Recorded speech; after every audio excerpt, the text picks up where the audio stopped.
some review on Yahweh, and then I really want, like I said in the sanctuary, I want this session to really be focused on you applying the principles that we learned. So I'm going to give you more time than normal to go through a chapter in the Bible. We're going to do some identification and some. So remember, we're talking about this notion of awareness and how do we become more aware, because we need to know the different stages of awareness, different levels of awareness for the religion of Jesus. And this is a talk on overcoming hopelessness. And what I want you to focus on the question of the speaker is, according to the speaker, what difference does hope make? What difference does hope make? And particularly, what difference did hope make in his life? So I want you to keep that in mind as we look at it.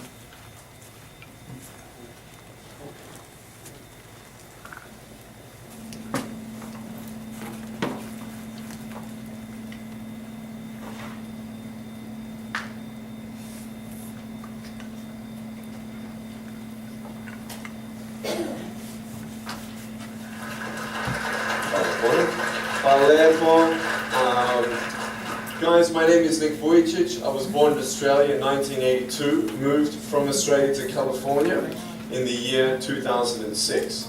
And my life story, I'm just thankful that people have seen my life on some sort of level, whether it's just YouTube videos or seeing pictures of a limbless guy smile. People always ask me, what happened to you and how did you overcome what you've been through. The title of the message that I've been given is Transforming the Walls into Doors. When I speak corporately, the line that I like to use is changing obstacles into opportunities. Now, I'm very well aware to share with you as well, I know that there are 1 billion people going hungry today. I know that this year 1 million people will commit suicide. It's 1 every 40 seconds.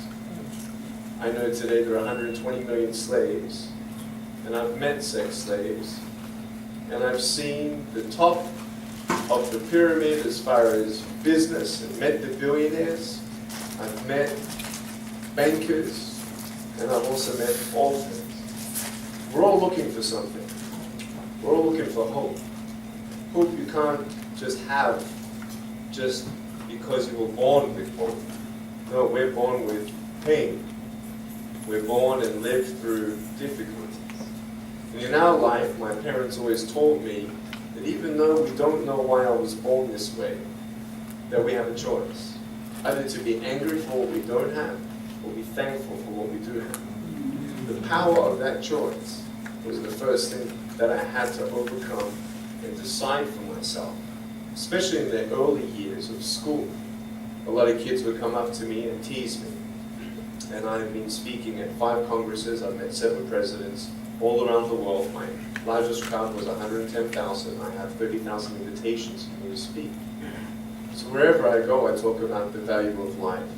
I talk about anti-bullying messages for the school systems in different nations. The greatest thing is love. When we feel like we don't have enough love and we don't have enough hope, we start losing strength to live. For me, in my life as a child, I had a big wall. I was surrounded by 4 walls and a low ceiling of opportunity. I was set free in so many different ways, and especially surviving from day to day with my parents who loved me, who encouraged me, who told me that I was beautiful the way that I was, and not to worry about what other people said about me. I was actually the first special needs child to be integrated into the mainstream education system in Australia, and I was awarded Young Citizen of the Year in 1990. And the world is a hurting place, and the world needs hope, and the world needs love. Without hope, we feel like, why are we here? Well, brokenness. Here's mine. Today, I still have no arms and legs. But everything's changed. Everything. For me, I was looking for hope and happiness, and I couldn't see it for many years. In fact, if this side of the table represents my hope, truth, encourages me to become all that I can be. But then we have lies every day coming in our mind, people who discourage us. You know the people that you have in your life who, no matter how good of a day you're having, they'll bring you down. Or no matter how bad of a day you're having, they'll bring you even lower. You know what I'm talking about? Think of the 3 biggest discouragers in your life. They're not your biggest discouragers. You are. You are. It only takes 3 seconds for me to tell you something discouraging. But then, you may never forget my words. I've met so many 50-year-old women and 40-year-old women who still remember what their fathers told them that they wish they never heard. Words are powerful. When you hear those words, then your mind starts growing with these lies. Nick, you're not good enough. Nick, just give up. Nick, you're never going to get a job. You won't get married. You can't even hold your wife's hand. What kind of a father are you going to be if you can't even pick up your kids when they're crying? You're alone. Sure, your parents hug you, but their hugs can't heal you. Just give up. Just give up. Just give up. Just give up. Just give up. At age 8, I thought that I should commit suicide. Why? I didn't have hope. I thought I didn't have hope. Today you can see that I had hope. What's the word? Believing in something you do not see. Faith. Words can only do so much. Hugs can do much more than words. But when hugs can't do anything, that's where faith kicks in. For me, words and hugs were not enough, but I had no faith. So I tried to give up. At age 10, I tried to drown myself in 6 inches or 15 centimeters of water. In my home, I told my dad I just wanted to relax. Really, I wanted to end my life. I had enough. Busted me a beer. Okay. The first 2 times I rolled over, I was trying to work out how much air I hold in my lungs before I let it out. The 3rd time, in my mind, knowing that I wanted to get out of here because of the bullying in my life, because I was going to be a burden to my parents and I had nothing to look forward to, I realized at that moment that if I actually went through with committing suicide, I would leave a greater burden for my parents than they already had. Because there was one thing less hopeful or more burdensome than having a child without limbs. What is it? A child without limbs who gives up. So when I saw in my mind my mum and my dad and my brother crying at my grave, if I went through with it, that one thought saved me. If my parents never told me that I was beautiful the way that I was, if my parents never told me that I was special and that I was loved, I wouldn't be here today. So I encourage every single parent who tries their best to encourage their teenagers. Especially in the West, many teenagers put a do not disturb sign on their door. Sure, the conversations all around the world between a parent and a teenager, how was school? Fine, what did you learn? Nothing. Did you do your homework? No. And that's the conversation for the day. And when you try to tell your children that they're beautiful, so of course I'm beautiful, I'm your son, I'm your daughter. Of course you're going to say that. But try. Every single human being has value, and my value is not determined on how I look, or what job I have, or where I'm from, where I was born, how much money, all that stuff, nothing. So many teenagers, tease each other for how we look, and I tell the teenagers, do you think that I'm cool enough to be your friend? They're like, yeah, of course. I said, but I have no arms, no legs. They said, doesn't matter. I said, really? So it doesn't matter that I have no arms, no legs? I said, no, it doesn't matter. I said, then actually, if it doesn't matter, then why do we kill each other with our words if it actually doesn't matter? Why do we look ourselves in the mirror and see ugly instead of valuable? I want to ask you today, what are you looking for? If I gave you $1 billion, would you be happy? If you gave me $1 billion, I'd be very happy. But then if my mum dies tonight, am I happy? No. With all the money in the world, I'll never be happy. Why? Because money is something that cannot heal the soul. So many teenagers are looking for love, which love does heal the soul, love does complete the soul. But even sex before marriage, I was a virgin before I got married. Yeah, I've got a gorgeous wife. We're pregnant with our first son. And I don't need hands to hold her hand. I only want to hold her heart. And you know, how am I going to hug my kids? So many kids, they come up to me, it's amazing. They put their hands behind their back and hug me with their neck. And I've realized in life, even the worst parts of my life can be turned into good and even more special. So many teenagers, they're looking for love, so they're going to go do this and go do that and have sex before marriage. For me, sex out of marriage is like a $5 Gucci watch. Sex within marriage and having sex with someone who loves you, who's committed to you for the rest of your life, going to be the mother or father of your kids. That's what love is. You can talk, you can sleep with as many people as you like, but never know for sure, do they love you? Love is a lifelong commitment. You see, there are choices in life. And we're looking, I want to ask you, what are you looking for? Well, if I could just get drunk, why not, man? I only live once. Well, if that's the way you believe, great. But for me, I'm a greedy man. I don't want to live for 90 years. I want to live for billions of years. And I know that every day my choices will affect this life, other people's life, and my eternal life. You've got to come to the truth of knowing who you are and why you're here. William Barclay, he said, the greatest 2 days in anyone's life, the day you were born and the day you knew why. So, you're ugly. No, I'm beautiful the way that I am. And if you can't believe that for yourself, so many girls especially stay with their emotionally abusive boyfriends. Because if I break up with him, then who's going to want me? See, we all want love. That's why we do what we do sometimes, to get into the crowd. I'm going to swear, I'm going to be cool. That's what this world is. I want to look like her. If I was taller, shorter, smarter, more popular, whatever you want. It's not enough until you find the truth. I'm wonderfully and fearfully made. There's a greater purpose for my life. I am here for a reason. Sure, I didn't get a miracle. Yeah, I believe in a God who can do miracles. And I have a pair of shoes in my closet. Why? I've seen blind people seeing and deaf people hearing. It's fine if you don't believe me. I've got it on camera. But I realize something. If God doesn't change my circumstance, He's going to use my life to be a miracle for someone else.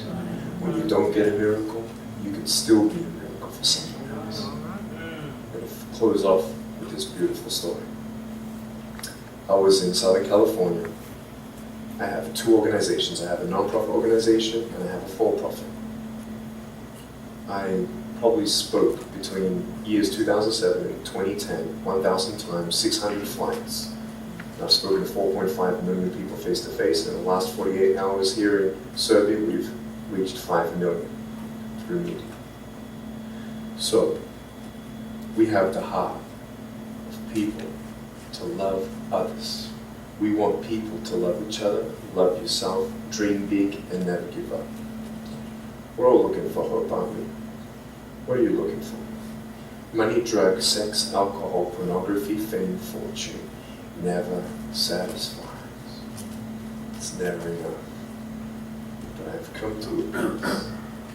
So check this out. When I'm 24 years old, 5-6 years ago, I was in California. And I never met anybody else like me. When I was 10 years old, I wish I would have met somebody like me. Never did. Didn't get that miracle. But at 24, in California, I saw a little boy with no arms and no legs, 19 months old, just like me. I knew he was going to be bullied. I knew he was going to go through depression. I knew he would feel alone. I knew that he would get worried if he's ever going to have a girlfriend, and so on and so on. I got the father to bring him up on stage in front of 2,000 people. And everyone was crying.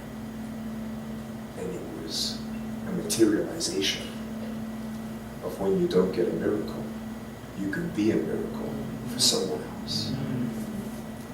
I am not a superhero. I go through ups and downs. So do you. You take one day at a time.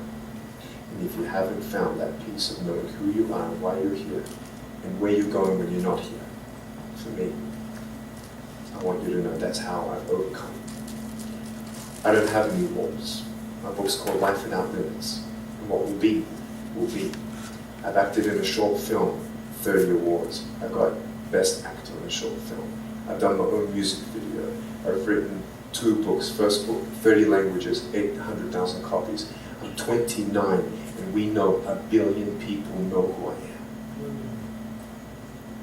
Not to bring up my pride or my name or my status, trust me, I'm just like you. But I hope you are inspired to know that if I can dream big, then so can you. There are no walls. Find your peace, and you'll make your walls doors. Thank you so much.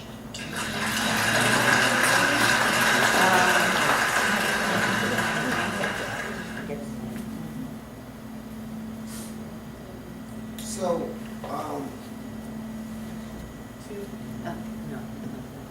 what was the, going back to our question, according to the speaker, what difference does hope make?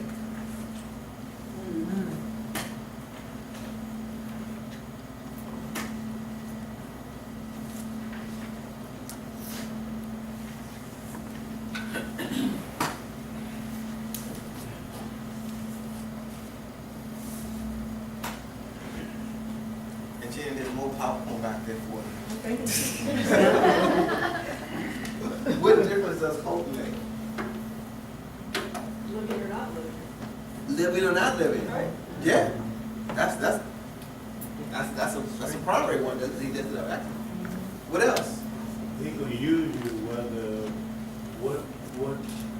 he gonna use you anyway, no matter how you look or which way you look. Right. So how does hope fit into that?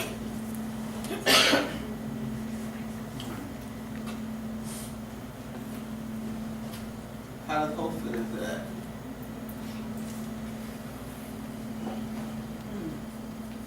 Boundless. Boundless? Yes. How? If you have hope, you're open to all possibilities, any possibilities. You have no limits.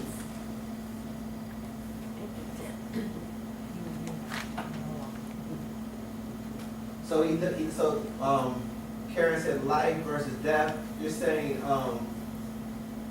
boundary. I think you used the word boundaries versus doors, right? Good. What else? Turning point? So what? Turning point? Turning point. Okay. So from being stuck, let's say from being stuck to being able to turn and move. What else? What else? Good. You also said obstacles into opportunity. Good. Let's go ahead. Obstacles, opportunities. Good. What else? Versus despair. Faith versus despair. Encouragement of the unseen. Encouragement. So say that in reference to contrast. So having hope means what? Encourage versus discouragement. Encouragement. Right, being discouraged of, I'm stuck in this situation. If you have hope, then you will want to forge to better days. Yeah. Okay. Good. Want to move forward.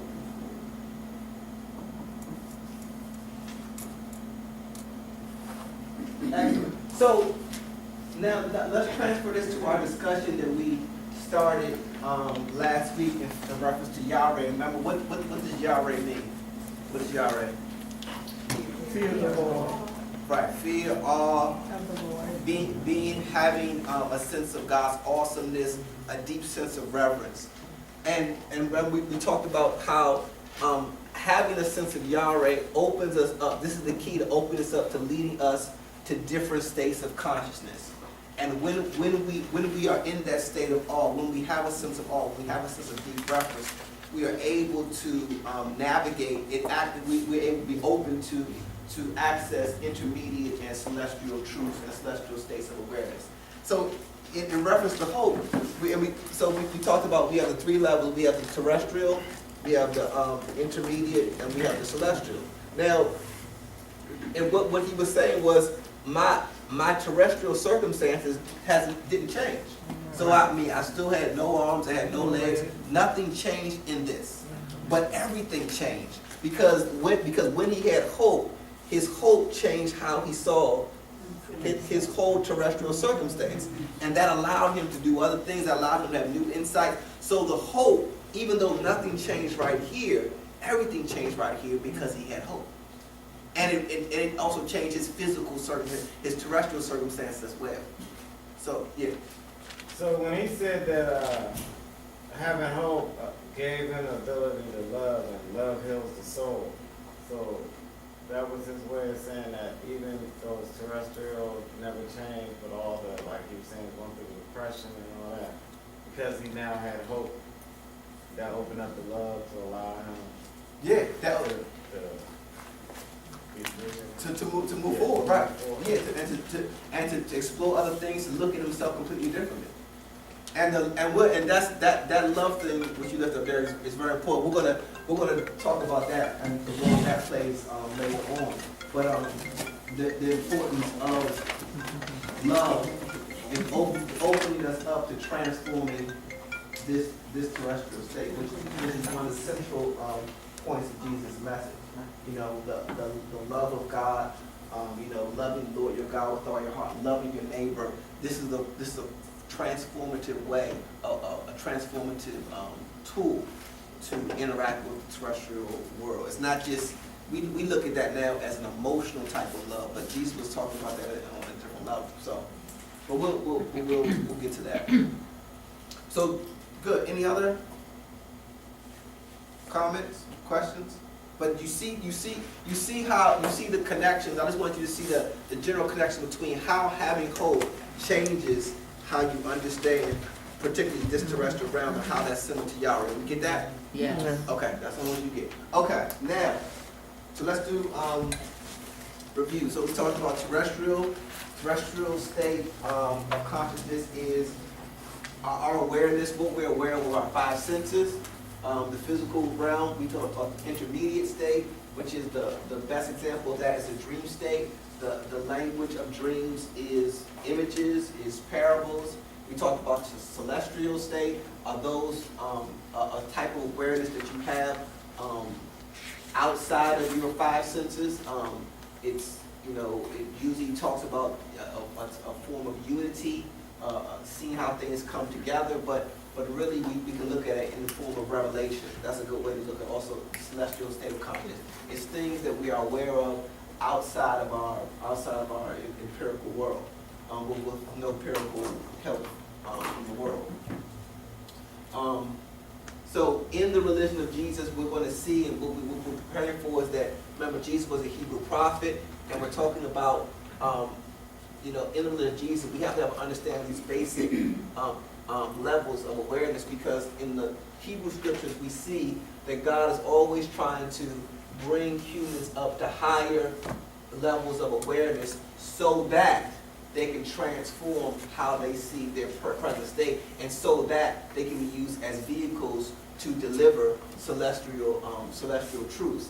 And we see this constant struggle of God trying to bring humanity up, and humanity always trying to bring God down to its level and in this realm of understanding. So, a common example of that is that God wants to bring his people up, and God usually speaks in images and proclamations, and then we want to bring God down and translate God into numbers. When, how many, that's one classic example of God throws out an image, and then you see in the scriptures that the person responds back to God with, God, give me a number. How much and when, with your number. So we talked about that in the service one day. It's like, we speak in the language of numbers, and God speaks oftentimes in the language of images. That's one example of that tug and pull in the scriptures. So what cultivates Yahweh in me? What cultivates this Yah, this awe, this deep reverence in me? We looked at last week of all the clips. We talked about the Yahweh of the Lord, Yahweh the Lord, fear the Lord, be in awe of the Lord, have deep reverence for the Lord, and that is the beginning of all understanding. That's the beginning of all knowledge. So what cultivates that in me? And we talked about spiritual practices return me to, remind me of, and deepen my sensitivity to the awesomeness of the great I am. We also looked at Deuteronomy 6 and Deuteronomy 8, and we said that before the commandments were given to Israel, it started out, do these commandments so that you can Yahweh the Lord, so that you can reverence the Lord, so you can be in awe of the Lord. And if you stay in this state of awe, it will completely transform how you see your world, how you see how I'm acting in your world, and where I'm trying to take you. So the commandments were there for the sole purpose to preserve and keep fresh Yahweh in us, so we can constantly be in a state of always Yahweh, be in Yahweh of the Lord. So in the state of awe, in the state of reverence, I can be led to intermediate and celestial truths and levels of reality and awareness. So we still good? This sounding good? Okay. So what is the door and hallway that leads us to these different realms and sub-realms, higher or lower? First and foremost, God's grace. We talked about how God can raise us up and raise us down based on God's prerogative. So God can expose the celestial truth because simply God, that's God's prerogative. We talked about the hallway to higher realms of consciousness is Yahweh, and the door to the hallway is spiritual practice. So spiritual practice allows us to be opened up to the reverence and awe of God, and that is what leads us to deeper states of consciousness. So you're going to need all this for your assignment for tonight. It's all about what you're doing. And this is the other thing. The process can be nonlinear, so it doesn't have to happen. It doesn't have to be spiritual practices, reverence, and then I'm open to different states of consciousness. It can happen in a nonlinear way. Now, this is what I want you to focus on. This is what we're going to focus on for tonight. So, Genesis 28. This is your assignment. Read Genesis 28, chapter 28. And I want you to identify the terrestrial truth, the intermediate truth, and the celestial truth. Now, I'm going to give which table is going to focus on which. And the bonus, the hint is the intermediate truth comes in images. The celestial truth is revelation. And this is the bonus question: where is the spiritual practice in this passage? So, let's do. I want you to focus on terrestrial. If you get through terrestrial, you can do others, but I want you to focus on terrestrial truth, and it could be more than one. Intermediate, celestial.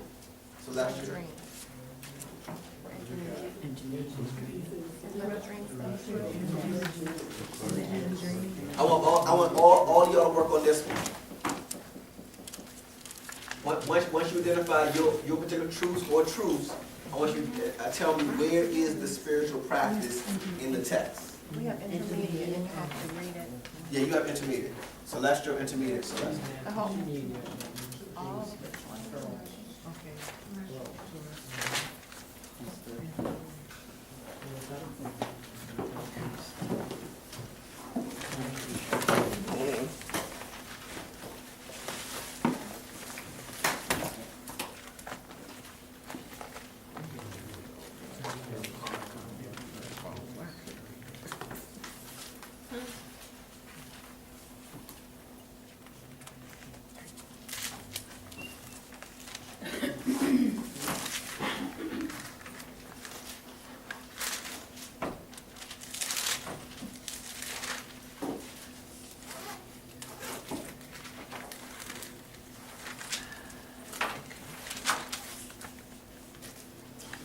start from verse 10.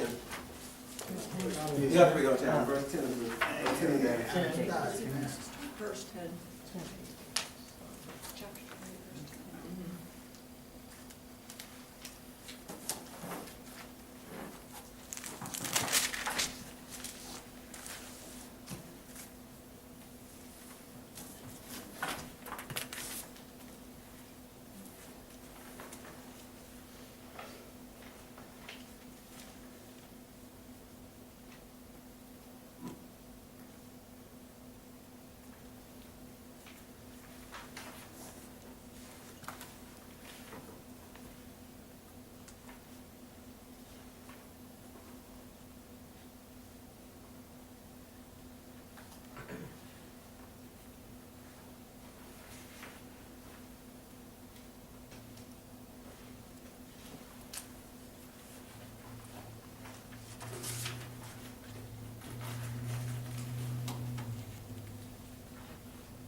Then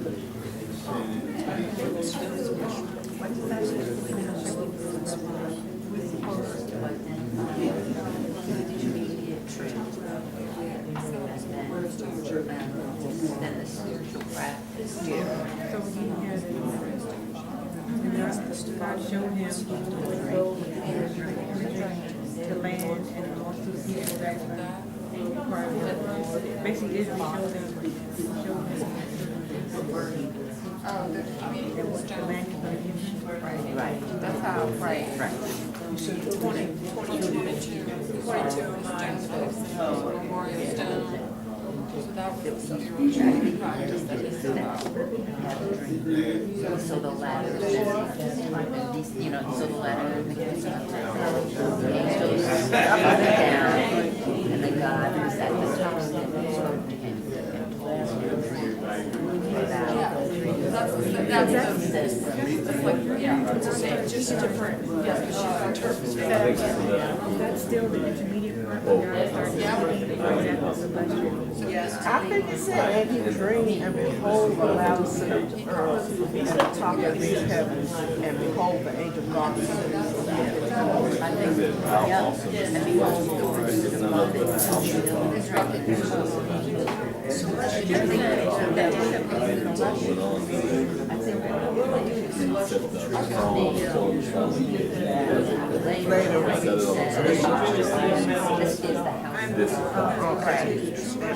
Celestial. He was there. He was in heaven. He was gone.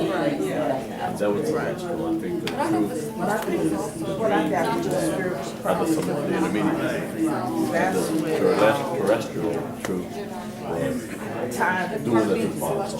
Going this way. Married, don't marry them. They do it, go and marry them. That's all terrestrial. That's all terrestrial. And intermediate is dream, vision, and God talking to him, and then to me, and then the celestial is when you walk into the house in life. That's you said it. I mean, translate that thing. Right now, I'm in heaven. I'm sitting with God. And then I'm going to back to, because it goes back and forth, but back to terrestrial, when he put the stone on, poured oil on it, that was now a ritual. And then when he finished, he said, and this is back to celestial. Right back to celestial. Dreaming, and he said, That's it's why a dreadful place. Can you read me the dreadful? Like, it doesn't sound like that word should go in. What is the spiritual practice? He said, I'm wondering the King James Version. Where are you? That's verse 17. pouring oil over all spiritual practice. I said, how dreadful is it? Yeah, mine says, what I said, how dreadful is it? This is the house of God. This is the way.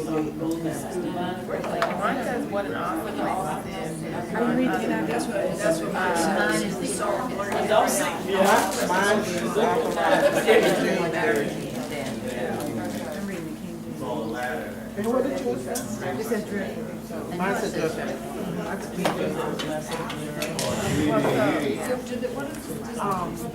A revelation, I mean, have a revelation. He said revelation. Revelation comes from the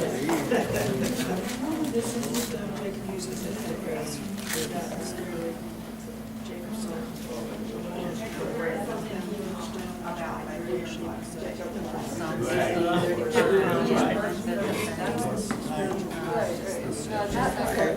Oh, God, now. You don't get the meaning of the song.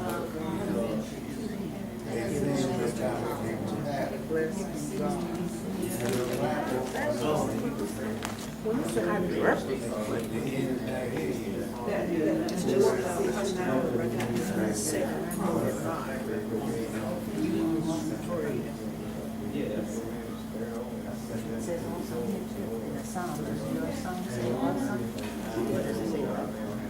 terrible. There are terrible aspects by holy place. So the promise of. Okay. What was the Psalms, what? It was Psalms 16. Verse 35. Oh God, you are awesome from your sanctuary. God of Israel, you are So maybe this drug is a bad. Yeah, man. Yeah. Depends on the translation. Yeah. Depending on the, exactly.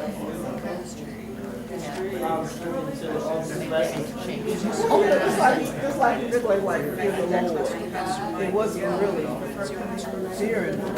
Not, right. It's more about consciousness and awareness. Right. But that's what I think. That's Higher realm of deep sense of right. Yes.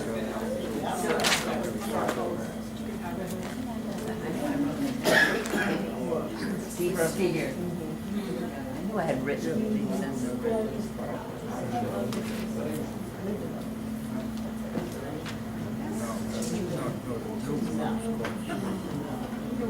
I don't have any dreams at all, so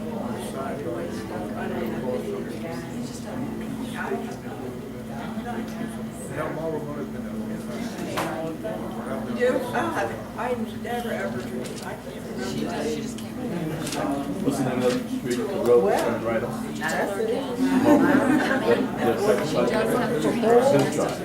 That's what Denise and Paul. Your brain, your eyes go. You just don't remember. when I wake up. It's right down. It's coming from out right there. We're coming from South Osborne, he's coming from Village Drive. We're coming here, we both turn. He makes a right turn on this street and we take a left turn. Whose car is it? When I wake up, I'll take a look. Phil, go over to land. So the county clerk don't know what. I don't know. All that, used to be an argument, but it's something else. You ain't talking to the professor? It's on. That's I could never do that. I gotta be right there. I'm You sorry. have to be, You very, be disciplined. And very I'm not, disciplined. so I'm not reading. That's very Hey, disappointing. you went to Roy Rogers, party, something like that. This is the beginning course, so I think I needed it.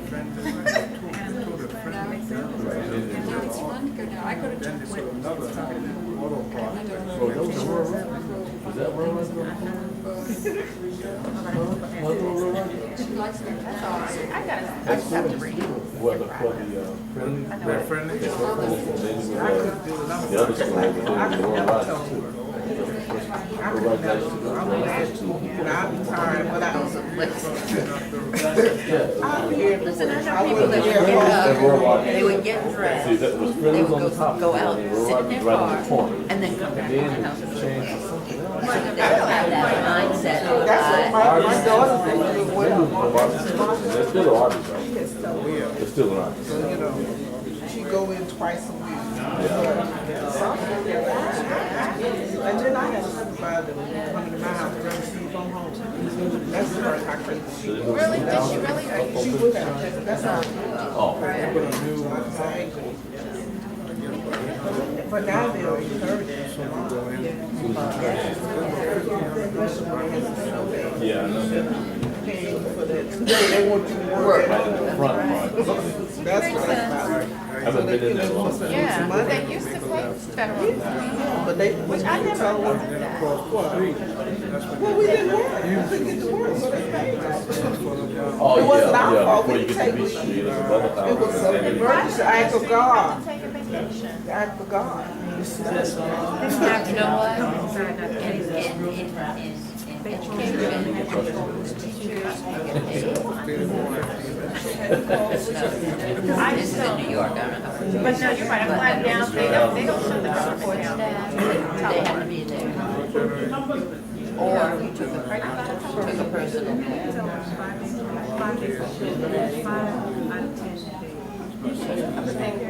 At the what? I mean, first of all, I know Are you a party? I just got to be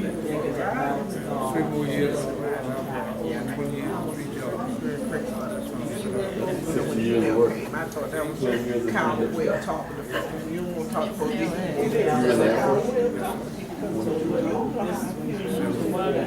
you come straight to me, you can see it on my face, well, you know, I'm trying to be wilder than that. What did you do? 60 seconds, 60 seconds. I mean, I have to Look at my face.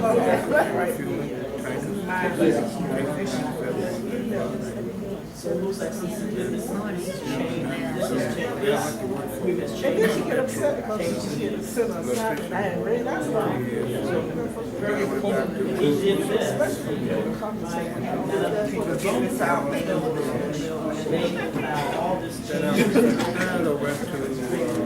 I wrote that number It's just an email. Well, you're assuming I got it. You're assuming I got it. when you assume I look at my Anyway, email. if it's important, never call me. I don't read mine every day. I just read the Sunday about the tickets. Be honest with you, I read it. I meant to text you. You know, I did think, I know you don't text me. No, I read, I said, oh, listen to me. But no, I don't, but I would read it. But I'm going on the 13th, on the 12th of October. Are you? I heard the lines, I was telling Karen, I know somebody who was gonna go on Saturday, and they had 345 tickets for Saturday, and they were told they weren't gonna get in I until would never Saturday. go to Saturday. There were people, Yeah. people said that they had tickets like this morning, and then they stayed. They just stayed because they wanted to see it all. So I would imagine that was the case. Only so many Yeah, let's people pass in it this to room. But I go around and don't. All right. Yeah, then they were given a waiting people. Right, and that's I mean, I figured, you know what I'm this time next year, the line will be passed. I'm gonna go. All right, let's go. Each.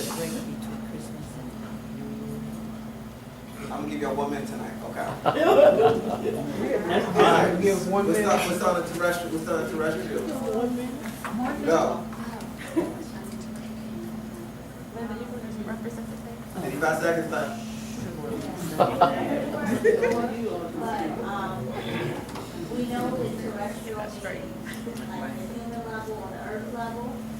So we likened it to the stone and how the stone was used once as the pillow, referenced by God in the dream, anointed by, yeah, with oil, and then made as the foundation for the house of God, the pillar. So in that stone, we thought that was a truth. Well, so what's the truth about the stone? Yeah, what's the truth about the stone? When he was speaking, he was laid on the stone, he saw him, and he was gonna come down from heaven, and he thought it was gonna look like God, and he knew that was God's house should be. Okay, that's good. Y'all done. What you said? Okay, I'm gonna, y'all said one thing that's a terrestrial truth. So, okay. I'm gonna tell you why I want this table to go. Y'all did say one thing. Y'all did say one thing was true. Y'all were trying to go very deep with me. They're trying to go very deep with me, but let me hear this stuff. Okay. What terrestrial truth? Okay, verse 10, for what he did with stones and using his pillars, that was earthly, physical, what he done. He traveled first, then he stopped, then he used his stones for pillars. Okay, that's good. Okay, okay. And 6 o'clock, you hit it. Okay. So the terrestrial truth was, remember, terrestrial truth is what you can know with your senses. So he was tired. Okay. Oh, okay. He slept. Right. I mean, that's the truth. It's not true. Right. It's basically what he did. He found a place. Found a good place to sleep. Okay. many things on the bridge.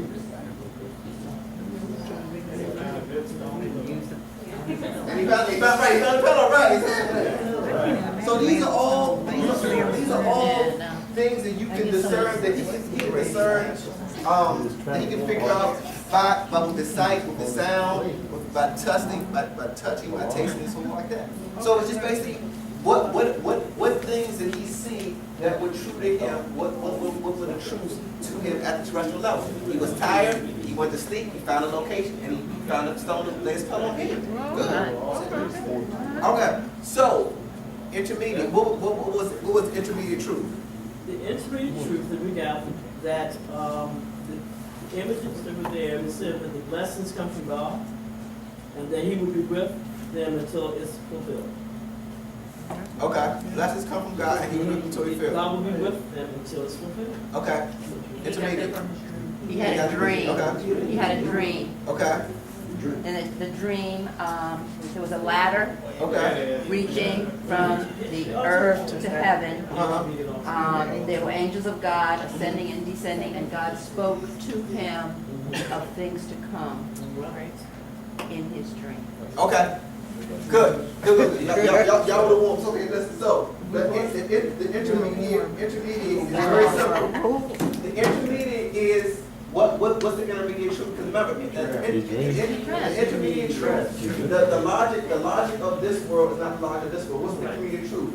Ladder. That's it. That's it.